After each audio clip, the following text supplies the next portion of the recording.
नमस्कार ट्रेडर्स. आता BTC USD म्हणजे बिटकॉइनमध्ये आपला इंडिकेटर एपेक्स सेंटर ऑरम जो इंडिकेटर आहे कशा प्रकारे यूज करायचं त्याबद्दल मी तुम्हाला सांगणार आहे.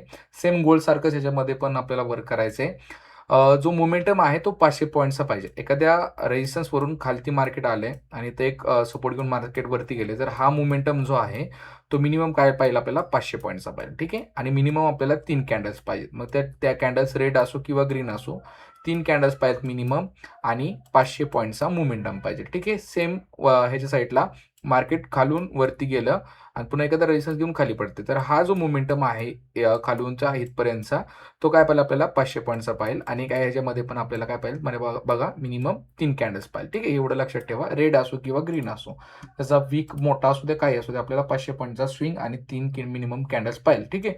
तर आता मी आलो बघा चार्टवरती. तर बघा ह्याच्यामध्ये काय करायचं आपल्याला. आता कालचा जर ट्रेड बघायला गेलं तर इथून एक मोमेंटम आपल्याला बघायला मिळाला होता. 2च मिनिटं.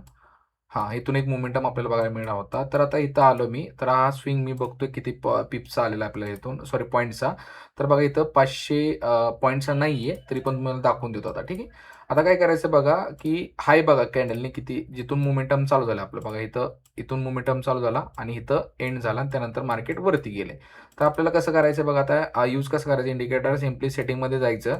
आता कालची तारीख होती. कालची तारीख बघा किती होती 24. 24 तारीख सिलेक्ट केली. त्यानंतर हाय किती वाजता मारला होता बघा 14:25ला मारला होता. ठीक आहे.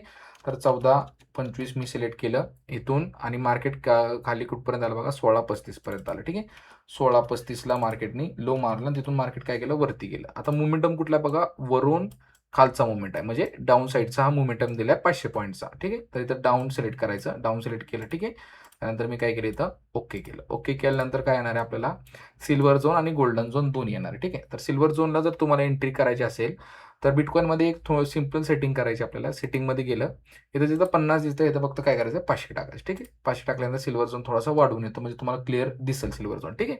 त्यानंतर जर तुम्ही सिल्वर झोनला एंट्री करत असाल तर इथं काय करायचं तुम्हाला 500 पॉईंटचा स्टॉप लॉस द्यायचा आहे फक्त. ठीक आहे. 500 पॉईंटचा फक्त स्टॉप लॉस द्यायचा, त्याच्यावरती स्टॉप लॉस द्यायचा नाही. इथं 500 पॉईंटचा स्टॉप लॉस द्यायचा. तुम्ही इथे एंट्री करू शकता. टार्गेट जे आहे ते 1:2 1:3 पर्यंत कॅप्चर करू शकता. ठीक आहे.